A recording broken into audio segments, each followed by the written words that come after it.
I just made a short video about universities and their preference for foreign students because they pay more. And of course, foreign students should equally beware of coming to a British university because this year, many of them have come here on limited visas. And when it comes to their final exams, they've taken the final exams, they've not had the marks. Those marks still haven't arrived for many students and won't arrive until at least September, by which point their visas will have expired and they will have to leave the country and they may not be able to get the work that they'd hoped to get in the meantime. So it's a waste of money. A student called me today and told me that he was quitting his university degree. I'm not that surprised. I'm not that surprised. What is the point of doing a university degree when the arrangement, and I hope somebody is looking at this legally and is going to take a lot of the universities around the country to court. Because the arrangement is between the student and the university, not between the student and the tutors or the people who are marking the exams. The university is the organization that awards the degree. Now, many universities have set up a sort of marking scheme through the years, a sort of continual assessment, so that by the time a student gets to their final exams, they already know that they have done enough work to get a second or a first or whatever they want. And so the final exam is purely a sort of box ticking exercise, which they might do better than they expected, but they are definitely going to get that minimal result. So that minimal result should be handed out to them at least until the marks arrive. That minimal result should be granted by the university. And if the university is to up itself not to do that, then it should be sued. It's very simple. And hiding behind some sort of oh, sorry, this is industrial action, we can't do it, that's nonsense. You've taken the money, you should deliver the goods. And if by chance you are so bad at management that you have industrial action on your site, then clearly you should find a different way round the problem.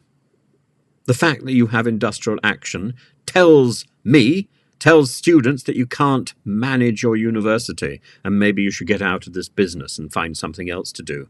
We're in the same realm here when we look at the chaos of university management that we are when we are looking at the chaos of NHS management. Now, I bet the university bureaucracy hasn't gone on strike, and the university bureaucrats are quite happy, in the same way as the NHS bureaucrats are quite happy.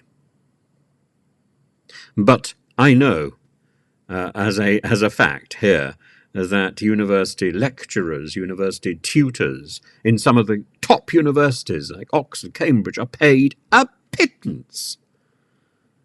I got more teaching private tutorials or teaching in tutorial colleges for £24 an hour.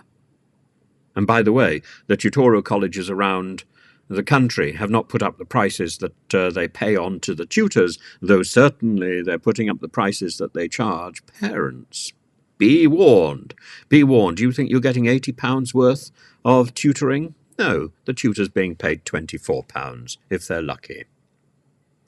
So the whole system needs to be revised, and people need to question whether or not this is worth it.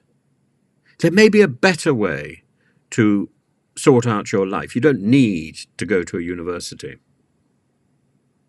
Think about it.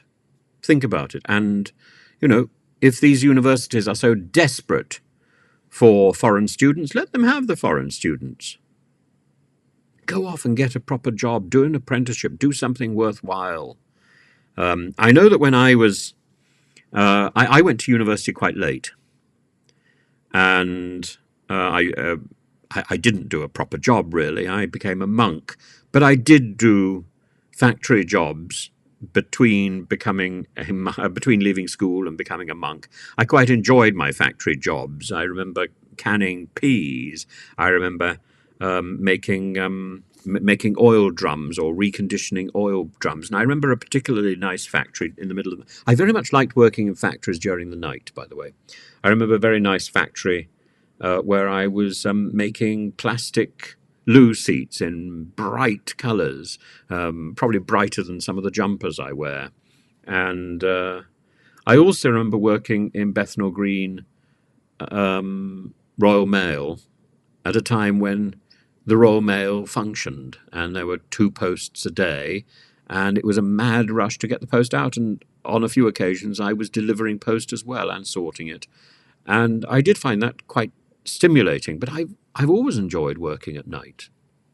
And I strongly recommend it, and if you have a desire to do something, do it. You don't really need that piece of paper because, frankly, the more the universities mess around, the more worthless that piece of paper is becoming.